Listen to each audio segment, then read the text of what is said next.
How's it going, everybody? Welcome to a brand new episode of Crypto Clout. I am your host, FaZe Crypto, and today we will be talking about DigiByte. Of course, I have been making a marathon of videos regarding DigiByte, as I always have been a staunch DigiByte supporter. You could look back onto the earlier videos of this channel, and some of the first content that I made was speaking on the concept of DigiByte. And I think every time I upload a video about DigiByte, I'm doing people a favor who aren't necessarily woke to the magic that is DigiByte, because I mean, not only do I try to help out the DigiByte community, but they're all well off on their own. I think that the class of cryptocurrency influencers and traders and sort of accumulators who are woke to DigiByte have sort of reached the final boss of the cryptocurrency list here. Of course, level one would sort of be an XRP junkie. I have nothing against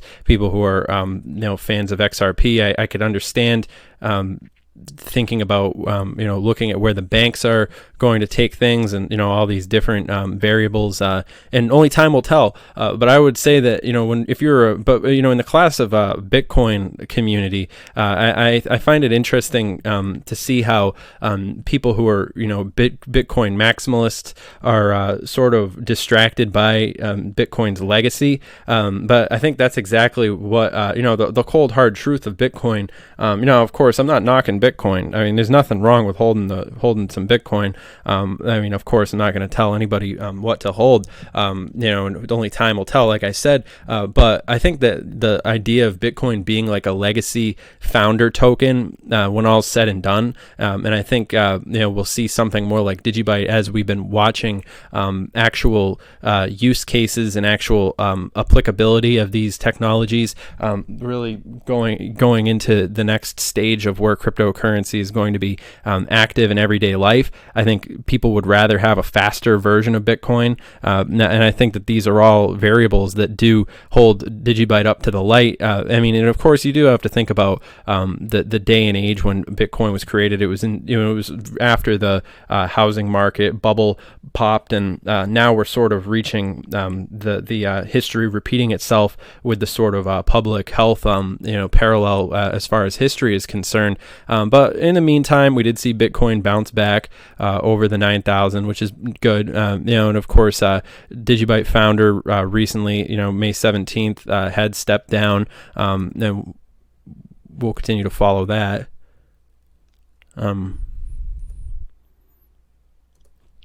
But all these different things, I think this article right here is interesting too. 4 key indicators suggest Ethereum is undervalued. It's really interesting that both miners and investors have been holding Ethereum since 2018. It seems like a majority agree that these prices are just not worth selling Ethereum, and we'll get into that, because Ethereum is certainly a force to be reckoned with in the cryptocurrency space. Certainly worthy of being in the class of the most undervalued digital assets of our time. But I would argue that DigiByte holds the crown there for being the most undervalued and underrepresented technologies, a sleeping giant in that context. Especially. So, if you have a friend who's like a Bitcoin maximalist, get them on the DigiByte train. Just do them a favor. Do yourself a favor. Which is another reason why I'm always happy to make this content for the DigiByte community.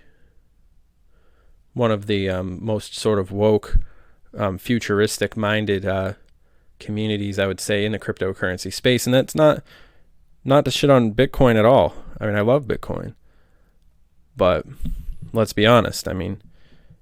It's like the old saying goes. They say, if Bitcoin was your girlfriend, and they asked, would you cheat on your girlfriend with DigiByte? Would you never let a girlfriend prevent you from getting a wife? You know, I see DigiByte is wife material.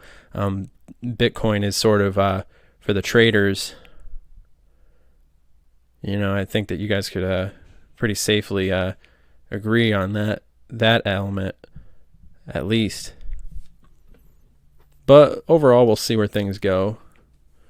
You know, of course, remember, I'm not your dad. I'm not your financial advisor. You know, this video is for entertainment, educational purposes only, after all. So make sure that you do your own decisions, do your own due diligence. You know, remember, you know, this video is just for opinion purposes. But all that being said, I'll see you guys in the next video. Have a good one.